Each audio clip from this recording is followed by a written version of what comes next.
A viewer left a comment, really made us think. Sounds like the plot of a Netflix apocalypse series.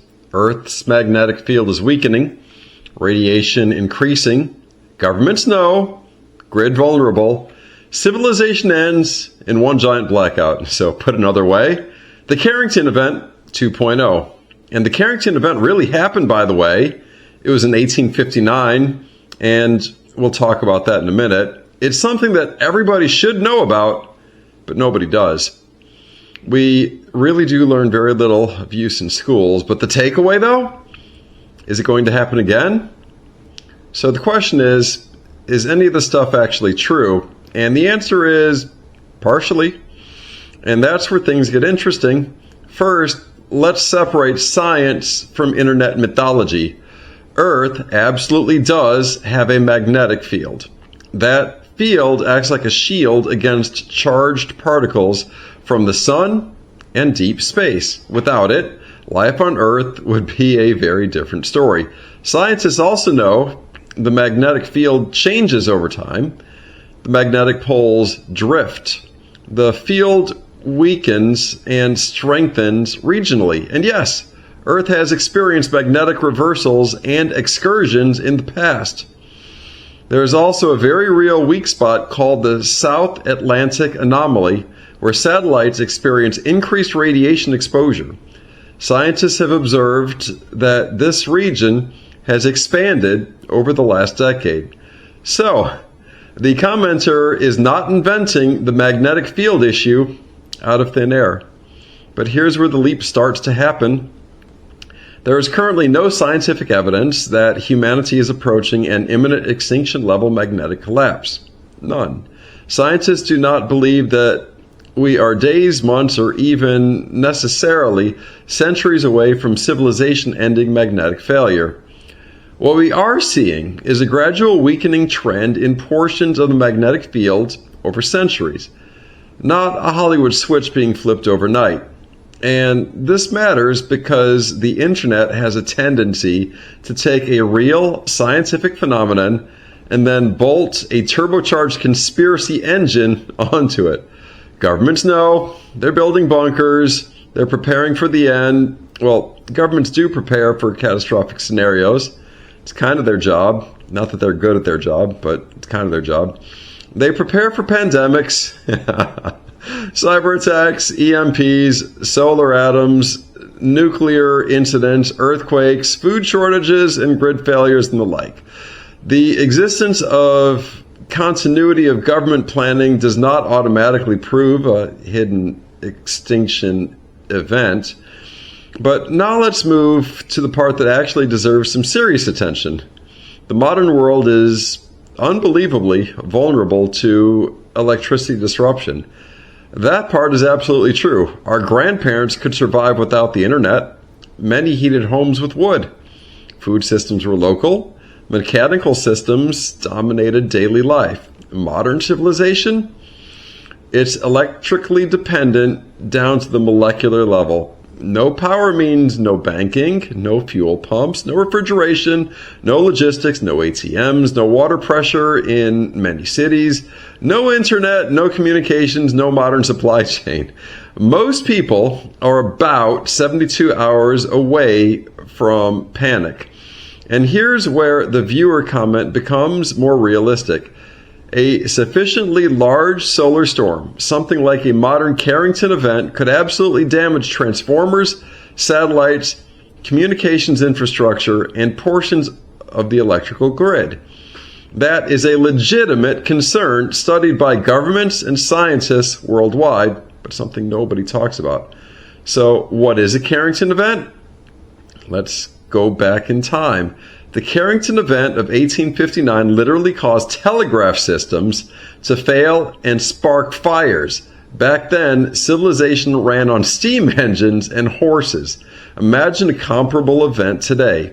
Now layer onto that hyper-centralized infrastructure, just-in-time inventory, fragile power grids, cloud dependence, digital finance, and urban populations that don't store food. That's where the real vulnerability is. Not the magnetic field disappearing tomorrow, The real issue is systemic fragility. And that's where our viewers should think differently from the average person.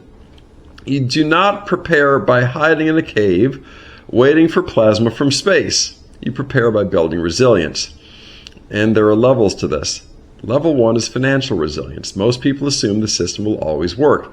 Debit cards will always swipe, brokerage accounts will always open, the market will always clear. History says otherwise. You should have physical cash, diversified assets, some exposure to hard assets, backup liquidity, and ideally some things outside the purely digital financial system. That doesn't mean burying silver bars in the woods while screaming about pole shifts. It means understanding concentration risk. Level 2 is infrastructure resilience. Ask yourself, could you function for 2 weeks without reliable power? Most Americans could not. A small generator, stored water, backup food, medical supplies, flashlights, battery systems, basic communications, that's not paranoia. It's simply adulthood. And ironically, the people mocked as quote-unquote preppers are often just people who understand supply chains better than everyone else. Level 3 is geographic resilience. Urban systems are efficient until they fail. If you have 10 million people dependent on constant electrical flow, fuel deliveries, refrigerated food, and digital payments, disruptions escalate rapidly. That is why wealthy people increasingly buy farmland, remote properties, water access, backup energy systems, and rural land. Not because they necessarily believe civilization ends next Tuesday, but because resilience itself has become an asset class. And here's the uncomfortable truth. Even if the magnetic excursion theories are exaggerated, the preparation logic is still rational. You don't need geometric apocalypse to justify resilience. Cyber attacks can do it. Grid instability can do it. Financial crises can do it. War can do it. Supply chain shocks can do it. And solar storms can do it, among others. Modern civilizations run hotter, leaner, and more interconnected than at any other time in history. That creates enormous efficiency and enormous fragility. Now let's address the deeper psychological layer underneath comments like this. People sense instability, debt instability, currency instability, political instability, technological instability, societal instability. So when they hear about weakening magnetic fields and solar storms, it plugs into a broader feeling that the system itself feels brittle. And frankly, they're not entirely wrong about the brittleness.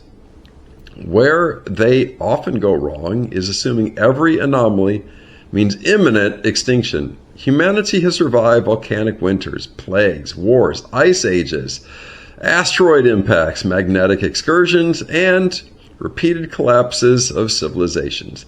The world changes, systems reset, power structures evolve, but human beings are remarkably adaptive. So here's a balanced conclusion. Is Earth's magnetic field changing? Yes, of course. Could major solar absolutely. Are governments and scientists studying these risks? Sure they are. Is there evidence civilization is about to end because of a magnetic excursion? No. But the conversation does expose something important. The modern world is extraordinarily dependent on systems most people barely understand. And that alone is reason enough to become more resilient, more self-reliant, and less dependent on fragile, centralized infrastructure. Because whether the next disruption comes from the sun, cyber warfare, financial contagion, or political chaos, the people who survive and thrive will be the people who prepared rationally instead of emotionally. And now you know the rest of the Carrington Event 2.0 story and what it all means. Build that stack. iBankerU. Good day.